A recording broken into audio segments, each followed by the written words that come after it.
एक गांव में शोभा नाम की महिला रहती थी। उसकी शादी के कई साल बीत चुके थे, लेकिन उसे आज तक एक भी बच्चा नहीं हुआ था।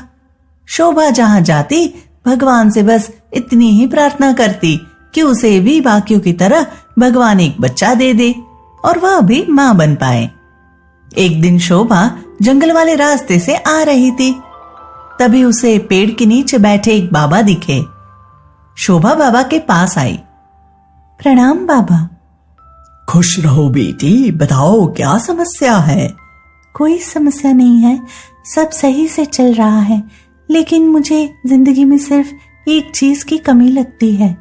ऐसा क्या है बेटी? बाबा, मैं माँ बनना चाहती हूँ, लेकिन माँ नहीं बन पा रही। क्या आपके पास इसका कोई उपाय है? एक उपाय तो है। जी बताएं। मेरे पास एक शक्तिशाली जड़ी बूटी है। इस जड़ी बूटी को खाओगी तो तुम्हें बच्चे जरूर होंगे। सच में बाबा? फिर इंतजार किस बात का? आप वो जड़ी बूटी मुझे दे दे। वह जड़ी बूटी आम जड़ी बूटी नहीं है। उस जड़ी बूटी को खाने के बाद तुम्हें जितने भी बच्चे होंगे उनमें कोई ना कोई अद्भुत जादुई शक्तियां मौजूद होगी। बाबा, यह पता कैसे चलेगा? समय के साथ ही तुम्हें उनके अंदर की अद्भुत शक्तियां दिखाई पड़ने लगेगी।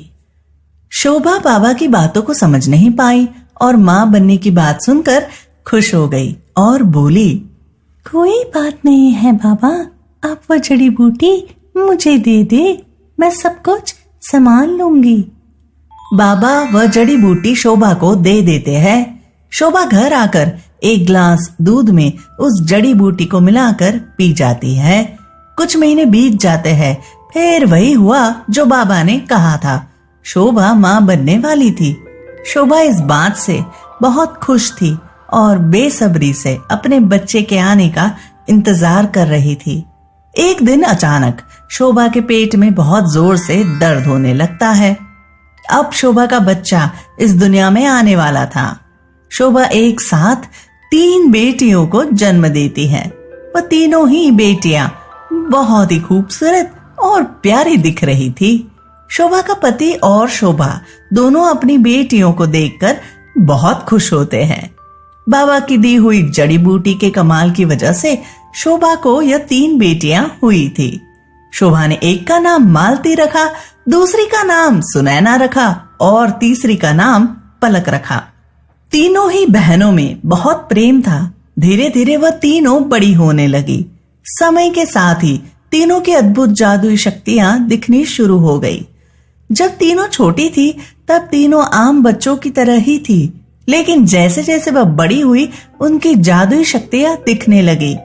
तीनों बहनों में एक बहन जिसका नाम मालती था, वह आज तक कभी रोई न थी। दूसरी बहन जिसका नाम सुनैना था, वह आज तक कभी हंसी नहीं थी। तीसरी बहन जिसका नाम पलक था, वह आज तक कभी पत्थरों से नहीं खेली थी। उसे पत्थर नहीं पसंद थे। एक दिन शोभा मालती को बहुत जोर से डांट देती है। उस पर मालती को रोना आ जाता है और वह उसी वक्त पहली बार रोना शुरू करती है। जैसे ही वह रोना शुरू करती है, चारों ओर पानी भर जाता है और तालाब बनने लगता है। जैसे जैसे वह रो रही थी, घर में बाढ़ आ रही थी। तभी शोभा को बाबा की बात याद आती है। वह समझ गई बाबा इसी अद्भुत शक्ति की बात कर रहे थे। शोभा मालती को चुप करवाती है। उसके बाद पानी बढ़ना कम हो जाता है। शोभा घर से पानी निकालती है, लेकिन चिंता में पड़ जाती है। इस तरह उसकी बेटी मालती की जिंदगी कैसे चलेगी? इस शक्ति के बारे में जानने के बाद शोभा के परिवार वाले कभी मालती को रोने नहीं देते थे। मालती बहुत कम ही रोती थी, लेकिन जब भी रोती थी चारों ओर पानी भर जाता था। दूसरी बहन सुनैना भी आज तक हंसी नहीं थी। एक दिन किसी बात पर उसे बहुत जोर से हंसी आई। उसके हंसते ही आंधी, तूफान और जोरों की बारिश आ गई। वह जितना जोर से हंसती उतनी तेज बरसात होती। सुनैना की इस शक्ति के बारे में जानकर शोभा परेशान हो गई और उसे बहुत कम हंसने को कहा। तीसरी बहन पलक ने अभी तक कोई अद्भुत शक्तियां नहीं दिखाई थी। एक दिन शोभा पलक से कहती है, पलक जा बाहर और कुछ पत्थर लेकर आ, चूल्हे के बगल में रखना है। माँ मुझे पत्थर नहीं पसंद, लेकिन आप कहती हो तो जाती हूँ। पलक बाहर से कुछ पत्थर लाकर शोभा को देती है। शोभा उस पत्थर को देखकर हैरान रह जाती है। वह पत्थर सोने के पत्थर थे। पलक ये तुम्हें कहाँ से मिला? माँ बाहर गांव से लेकर आई हूँ, आपने ही तो कहा था। लेकिन मैं जब इसे लेकर आ रही थी तब वह किसी और रंग का था, और अब पीला कैसे हो गया? यह सोने के पत्थर हो गए हैं। शोभा समझ जाती है जरूर यह पलक की जादुई शक्ति है। वह पलक को कुछ नए पत्थर देती है। उसे छूते ही वह पत्थर भी सोने में बदल जाता है। शोभा बहुत घबरा जाती है और कहती है, पलक आज के बाद कभी किसी गांव वालों के सामने पत्थर मत उठाना। ठीक है माँ। शोभा तीनों बहनों को उनकी शक्तियों के बारे में बता देती है और सावधान कर देती है। शोभा हर रोज अपनी बेटियों के भविष्य के बारे में सोचकर चिंतित रहती है। वह अपनी बेटियों की शक्तियों को कई दिनों तक छुपाती है, लेकिन फिर गांव में सभी को मालती और सुनैना की शक्तियों के बारे में पता चल जाता है। लेकिन अभी भी शोभा पलक की शक्ति के बारे में किसी को पता नहीं चलने देती। एक दिन शोभा और मालती को सरपंच के घर बुलाया जाता है। जब शोभा और मालती वहां पहुंचते हैं तो सरपंच शोभा से कहते हैं, शोभा हमने सुना है तुम्हारी बेटी बाढ़ ला देने की शक्ति रखती है। हाँ सरपंच जी, कहिए क्या बात है? एक गांव का तालाब बिल्कुल सूख चुका है। हमें वहां पानी की बहुत आवश्यकता है। क्या तुम्हारी बेटी उस तालाब में अपनी शक्तियों से पानी भर सकती है? शोभा गांव के सरपंच को मना नहीं कर पाई। अगले दिन शोभा मालती को लेकर उस गांव में गई जहां तालाब सूख चुका था। आप सभी यहाँ से चले जाएं, सिर्फ मैं और मेरी बेटी इस तालाब के पास रहेंगे। मालती रोना शुरू करती है। उसके रोते ही तालाब में पानी भर जाता है। कुछ देर बाद सभी आकर देखते हैं तो तालाब पानी से भर चुका था। सभी पानी देखकर खुश हो जाते हैं। शोभा और मालती वापस अपने गांव आ जाती हैं।